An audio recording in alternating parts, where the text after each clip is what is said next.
ಇಂದು ಚಡಚಣಪಟ್ಟಣದ ಅವಟಿ ಮಂಗಲ ಕಾರ್ಯಾಲಯದಲ್ಲಿ ನಡೆದ ಶ್ರೀ ಭೀಮಾಶಂಕರ ಸಹಕಾರಿ ಸಕ್ಕರೆ ಕಾರ್ಖಾನೆ ಮರಗೂರ ಇದರ ನಿರ್ದೇಶಕ ಮಂಡಳಿಗೆ ನಡೆದ ಚುನಾವಣೆ ಪ್ರಚಾರ ಸಭೆಯಲ್ಲಿ ಮಾನ್ಯ ಜನಪ್ರಿಯ ಶಾಸಕರು ಹಾಗೂ ಶ್ರೀ ಭೀಮಾಶಂಕರ ಸಹಕಾರಿ ಸಕ್ಕರೆ ಕಾರ್ಖಾನೆಯ ಅಧ್ಯಕ್ಷರಾದ ಶ್ರೀ ಯಶವಂತರಾಯಗೌಡ ಅಡಿಗೆರೆ ವಹಿ ಅಡಿಗೆರೆ ಪಾಟೀಲ ಅವರು ಮಾತನಾಡಿ ನಮ್ಮ ಪ್ಯಾನೆಲ್ನ ಸರ್ವ ಸದಸ್ಯರುಗಳಿಗೆ ತಮ್ಮ ಅಮೂಲ್ಯವಾದ ಮತವನ್ನು ನೀಡಿ ಪ್ರಚಂಡ ಬಹುಮತದಿಂದ ಆರಿಸಿ ತರಬೇಕಾಗಿ ವಿನಂತಿಸಿದರು. ಈ ವೇಳೆ ನಾಗಠಾಣ ಮತಕ್ಷೇತ್ರದ ಶಾಸಕರಾದ ಶ್ರೀ ವಿಠ್ಠಲ ಕಟಕದೊಂಡ, ಕೆಪಿಸಿಸಿ ಅಲ್ಪಸಂಖ್ಯಾತರ ಘಟಕದ ವಕ್ತಾರರಾದ Shri S M Patil Ganiyar, Shri M R Patil, Shri Jetteppa Ravali, Shri P M Kore, Shri Ashok Gajakosh ಸೇರಿದಂತೆ ಕಣದಲ್ಲಿರುವ ಸರ್ವ ಅಭ್ಯರ್ಥಿಗಳು, ಮತದಾರ ಬಾಂಧವರು ಹಾಗೂ ಸಮಸ್ತ ರೈತ ಬಾಂಧವರು ಉಪಸ್ಥಿತರಿದ್ದರು. ಟೆಕ್ನಾಲಜಿ ಈ ವರ್ಲ್ಡ್ದಾಗ ಟರ್ಬೈನ್ ಏನದ ಸಿನಿಫಾನ್ ಕಂಪ್ನಿ ಮುಖಾಂತರ ತೊಗೊಂಡು ಬಂದು ಸ್ಟ್ಯಾಂಡರ್ಡ್ ಯೂಸ್ ಮಾಡಿದ್ದೀವಿ ನಾವು. ಯಾಕಂದರೆ ನಾವು ಹೋದ ನಂತರ ಆ ಫ್ಯಾಕ್ಟ್ರಿ ಇರಬೇಕಲ್ಲ, ಆ ಮಟೀರಿಯಲ್ ಕ್ವಾಲಿಟಿ ಚೆನ್ನಾಗಿರ್ಬೇಕಂತ ತಗೊಂಡು ಇವು ಚಾಯ್ಸ್ ಮಾಡಿದ್ದೀವಿ ನಾವು. ಸೊ ಇವೆಲ್ಲ ಮಾಡಿ ಆ ಕಾರ್ಖಾನೆ ಪ್ರಾರಂಭ ಮಾಡಿದ್ದೀವಿ. ಅದಕ್ಕೆ ಸಾಲ ರೈಸ್ ಮಾಡಿದ್ದೀವಿ, ದುಡ್ಡು ತೊಗೊಂಡಿವು, ಎಲ್ಲರೂ ಯೋಗ್ಯವಾಗಿ ಮಾಡಿ ಸ್ಪೆಷಲ್ ಆಫೀಸರ್ ಟೈಮ್ ಇರ್ತಿರಲ್ಲ ನಾವು ಮಾಡಿಸ್ಕೊಳ್ಳೋದೆ.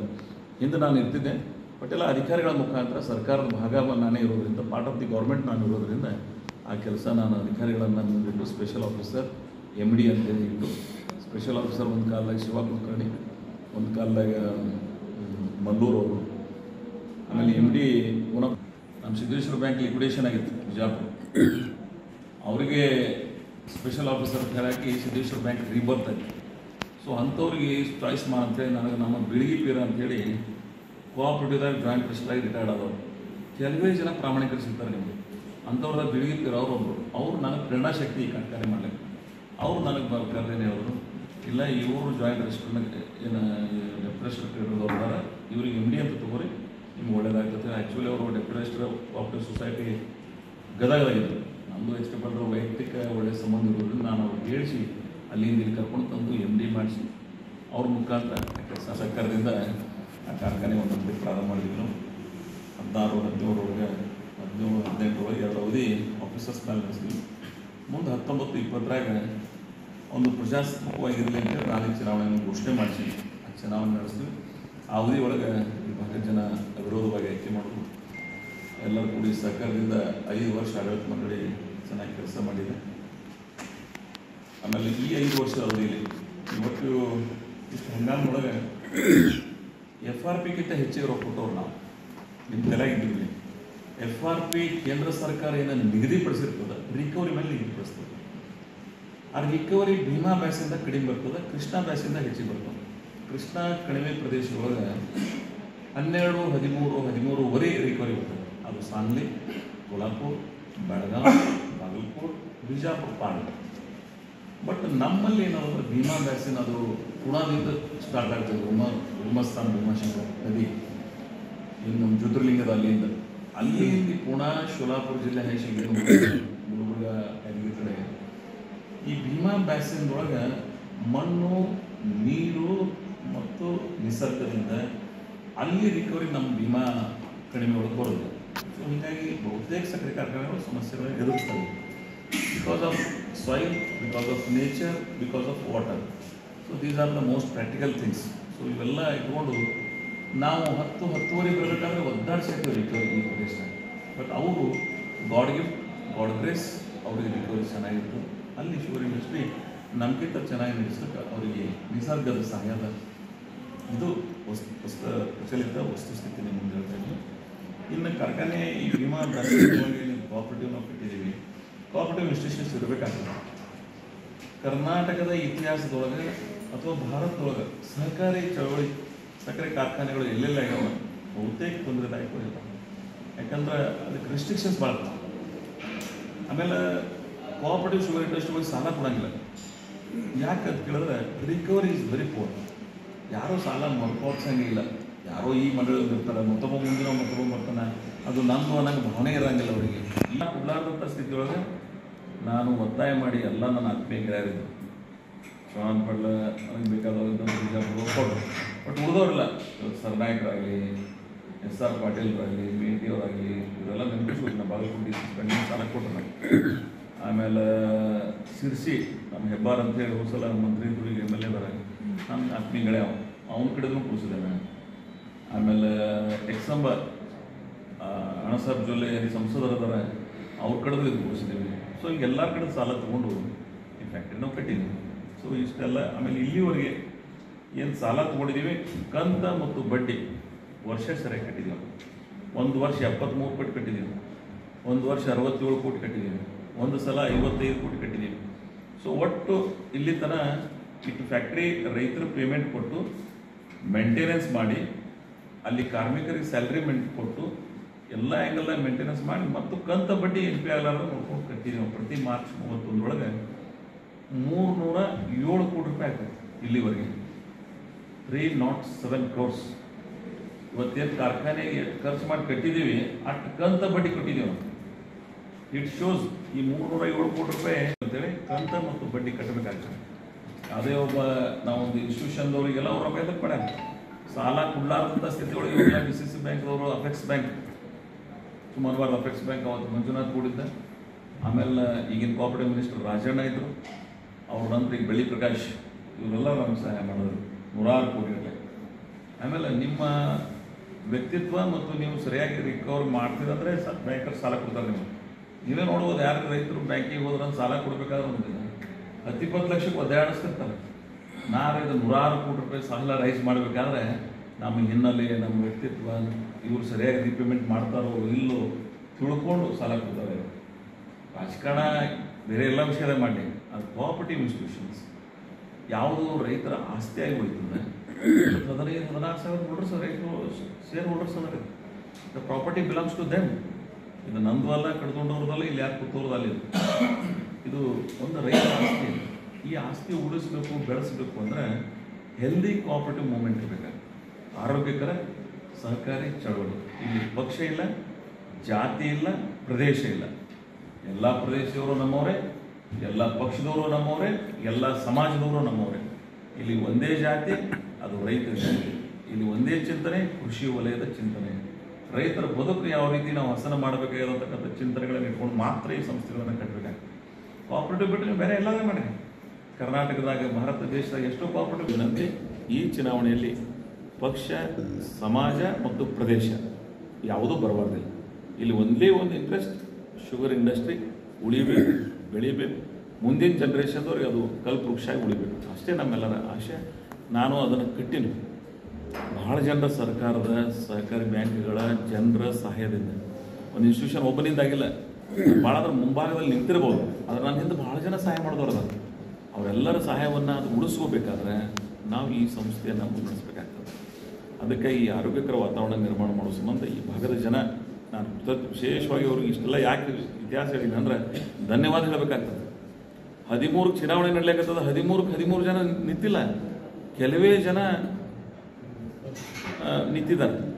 ಆ್ಯಕ್ಚುಲಿ ನಮ್ಮದು 5 ಅವಿರೋಧ ಆಗಿದೆ. 8ಕ್ಕೆ ಚುನಾವಣೆ ನಡೆದಿದೆ. 8ಕ್ಕೂ ಪೂರ್ಣ ಅಭ್ಯರ್ಥಿಗಳಿಲ್ಲ. 8ಕ್ಕೆ 8 ಇಲ್ಲ, 8ಕ್ಕೆ 5, ಆಮೇಲೆ 2, 1 7 ಆಯಿತು. 5 ಮಂದಿ ಅಭ್ಯರ್ಥಿಗಳು ನಮ್ಮ ಪೆನಾಲ್ ಬಿಟ್ಟು ನಿಂತಿದ್ರು. ಅದ್ರಾಗ ಇವತ್ತೊಬ್ಬರು ಬಹಳ ದೊಡ್ಡ ಮನಸ್ಸು ಮಾಡಿ ಮಹಿಳಾ ಅಭ್ಯರ್ಥಿಯಾಗಿ ಸ್ಪರ್ಧೆ ಮಾಡಿದರು. ದಾನಮಕ್ಕ ಪಾಟೀಲ್ರು ಅಂತ ಹೇಳಿ, ನಮ್ಮ ಬರ್ಡೋಲ್ಲ. ಅವರು ಕೋಆಪರೇಟಿವ್ ಮೂವ್ಮೆಂಟ್ದಾಗ ಕೆಲಸ ಮಾಡೋರು. ಹೋದ ಸಲ 5 ವರ್ಷ ನಮ್ಮ ಜೊತೆಗಿದ್ದರು.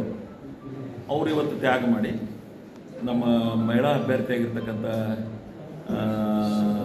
ಸಿದ್ದುಗೌಡ ಪಾಟೀಲ್ರ ಧರ್ಮಪತ್ನಿಯವರಿಗೆ, ಸರೋಜಿನಿ ಪಾಟೀಲ್ ಅವರಿಗೆ, ಮತ್ತು ಇನ್ನೊಂದು ಶ್ರೀಮತಿ ಲಲಿತಾ ನಡಿಗೇರಿ ಅವರಿಗೆ ಇವತ್ತು ನಮ್ಮ ಬೆಂಬಲವನ್ನು ಈ ತಾನೇ ಒಂದು ಸಾರ್ವಜನಿಕ ಸಭೆ ಮಾಡಿದೆವು.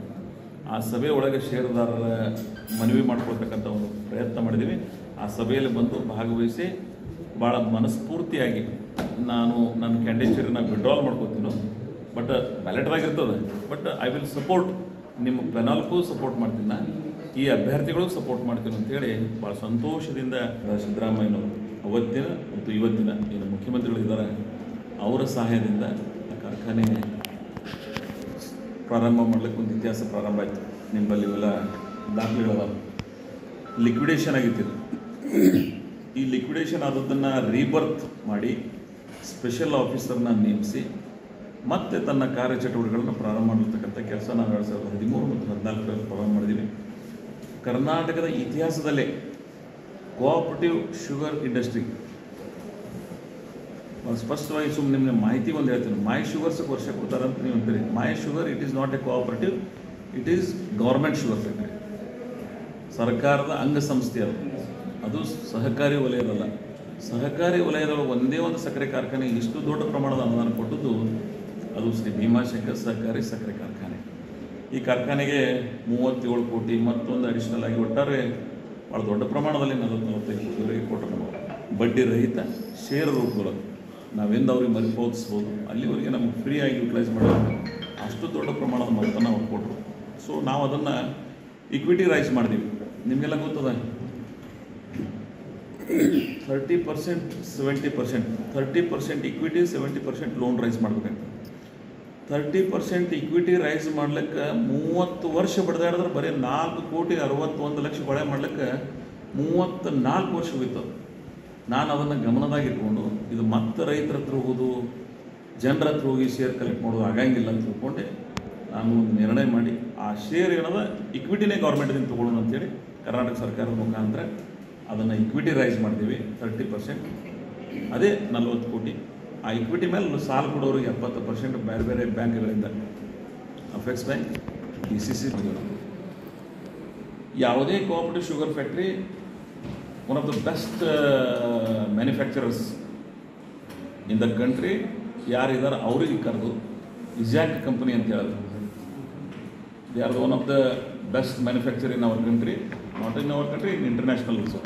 ಏನು ಜಗತ್ತಿನ ಬ್ರೆಜಿಲ್, ಮೊರೆಲ್ ಲೋಕಲೈಸ್ ತೊಗೋತಾರೆ, ಅದು ಕೋಆಪರೇಟಿವ್ ಹತ್ರ ಯಾರೂ ಮಾಡೇ ಇಲ್ಲ. But we have gone for ಸಿನಿಫಾನ್, ಜಪಾನ್ ಗುರು. ನಾನೇನಾದರೂ ಈ ಕೋಆಪರೇಟಿವ್ ಮೂವ್ಮೆಂಟ್, ಈ ಕಮಿಟ್ಮೆಂಟ್, ಈ ಬದ್ಧತೆ ಕಲ್ತಿದ್ದು HK ಪಾಟೀಲ್. ನಾನು ಅದನ್ನು ಸಂತೃಪ್ತಿ ನನಗೆ. I have done it because of our people. ಯಾವ ಜನ ಪಕ್ಷಿ ಹಂಗೆ ಬಾರ ಕಮಾನ್ ಅಂತ ಏನು ಕರೀತಿದ್ರು, ಇವತ್ತು ಅದನ್ನು ಗೋಳು ಗುಮ್ಮಟ್ ಮಾಡಿದ್ದೀನಿ. ಸಾಕಂಗೆ ಸಂತೃಪ್ತಿ ಅದ. ಎಲ್ಲಿ ತನ ನಿತಿನ್ ಭಾಳ ಮತ್ತದ್ದಲ್ಲ, ಎಲ್ಲಿ ತನ ಹೊಗೆ ಹರಿತದ ಅಲ್ಲಿ ತನ ಈ ಭಾಗದ ಜನರ ಆಶೋತ್ತರಗಳು, ರೈತರ ಕನಸು ಅಲ್ಲಿ ಹಿಡಿಯಿರ್ತದೆ. ಭಾಳ ಜನರಿಗೆ ಹಿರಿಯರು ಸಂತೃಪ್ತಿ ಏರ್ಪಟ್ಟಾರ. ಅಂದ್ರೆ ಅಧ್ಯಕ್ಷರು ತಮ್ಮ ಮುಂದೆ ಎಲ್ಲ ಸವಿವರವಾಗಿ ಬಿಚ್ಚಿಟ್ಟಿದ್ದಾರೆ. ನನ್ನ ಅಪೇಕ್ಷೆ, ನನ್ನ ಕೋರಿಕೆ ಏನು ಅಂದರೆ, ಅವರು ಕಟ್ಟಿ ಬೆಳೆಸಿದಂಥ ಕೂಸು ಇವತ್ತು ಅತ್ಯುತ್ತಮ ರೀತಿಯಿಂದ ಹೆಲ್ದಿಯಾಗಿ ಮಗು ಬೆಳೀತಾ ಇದೆ. ಆ ಬೆಳೀಲಿಕ್ಕೆ ತಮ್ಮೆಲ್ಲರ ಸಹಕಾರಗಳು. ಈ ನಾವು ಎಲ್ಲರೂ ಜೊತೆಗೂಡಿಕೊಂಡು ಅತ್ಯಂತ ಹಳೆಯ, ಅಂದರೆ ಯಾವ ಫ್ಯಾಕ್ಟ್ರಿ ಇದು ಆಗಂಗೇ ಇಲ್ಲ ಅನ್ನುವಂಥ ಏನು ಜನರ ಅಭಿಪ್ರಾಯ ಆ ಸಮಯದಲ್ಲಿ ಇತ್ತು. 3 ದಶಕ, 3ರಿಂದ 4 ದಶಕದವರೆಗೆ ನೆನಪಿದ್ದಂಥ ಈ ಕೆಲಸವನ್ನು ಈಗಾಗಲೇ ಹೇಳಿದ್ದಾರೆ. ಬಿಜಾಪುರ ಜಿಲ್ಲೆ ಜನ ಹೆಂಗಪ್ಪ ಅಂದ್ರೆ ಕಟ್ಟೋದ್ರೆ ಗೋಳಗುಮ್ಮಟ್ ಕಟ್ಟೋದು, ಇಲ್ಲಾಂದ್ರೆ ಬಾರಾಕಮಾನ್ ಮಾಡೋದು ಅಂತ ಜಸ್ಟ್ ಹೇಳಿದ್ದಾರೆ. ಹಾಗೆ ಇವತ್ತು ಬಾರಾಕಮಾನ್ ಇದ್ದಂಥ ಫ್ಯಾಕ್ಟ್ರಿಯನ್ನು ಗೋಳಗುಮ್ಮಟ್ಟಾಗಿ ಪರಿವರ್ತನೆ ಮಾಡಿದ್ದಾರೆ. ಅದಕ್ಕೆ ನನ್ನ ಈ ಭಾಗದಿಂದ ಎಲ್ಲರೂ ಮತದಾರರು ಅತ್ಯಂತ ಹೆಚ್ಚಿನ ಮತವನ್ನು ಹಾಕಿ ಮತ್ತೆ ಸಕ್ಕರೆ ಕಾರ್ಖಾನೆಯಲ್ಲಿ ಸನ್ಮಾನ್ಯ ಶ್ರೀ ಯಶವಂತರಾವ್ ಪಾಟೀಲ್ ಧ್ವಜ ಹಾರಿಸ್ಯಾರ ಅಂತ ಹೇಳಿದ್ರು ಅಡ್ಡಿ ಇಲ್ಲ ಅಂತ ನನ್ನ ಭಾವನೆ. ಅದಕ್ಕೆ ನಾನು ವಿನಂತಿ ಏನು ಮಾಡ್ಕೊತೀನಪ್ಪ ಅಂದರೆ, ಈ ಭಾಗದ ಎಲ್ಲ ಮತದಾರ ಬಂಧುಗಳು ಸಕ್ಕರೆ ಕಾರ್ಖಾನೆಯಲ್ಲಿ ಬಂದು ಅಕಸ್ಮಾತ್ ಎಲ್ಲರಿಗೂ ನಮಗೆ ಮುಟ್ಟಕ್ಕಾಗಲಿಲ್ಲ ಅಂದ್ರೆ, ಮುಟ್ಟದೇ ಇದ್ದರೂ ಸಹಿತ ತಾವು ಇದು ನಮ್ಮ ಫ್ಯಾಕ್ಟ್ರಿ, ಇದು ಭೀಮಾಶಂಕರ್ ಫ್ಯಾಕ್ಟ್ರಿ ಅಂದರೆ ಸಹಕಾರ ರಂಗದಲ್ಲಿ ಒಂದು ಅತ್ಯುತ್ತಮ ಫ್ಯಾಕ್ಟ್ರಿ ಅನ್ನುವಂಥ ಯೋಚನೆ ಮಾಡಿ ಮುಂದಿನ ದಿನಗಳಲ್ಲಿ ಸಂಗಮೇಶ್ವರನ ಕೃಪಾ ಆಶೀರ್ವಾದದಿಂದ ಅತ್ಯುತ್ತಮ ರೀತಿಯಿಂದ ಈ ಫ್ಯಾಕ್ಟ್ರಿ ಸಾಗಲಿ ಅಂತ ಸನ್ಮಾನ್ಯ ಶ್ರೀ ಯಶವಂತರಾವ್ ಪಾಟೀಲ್ರಿಗೆ ಸಹಕರಿಸಬೇಕಂತ ವಿನಂತಿ ಮಾಡ್ತೇನೆ.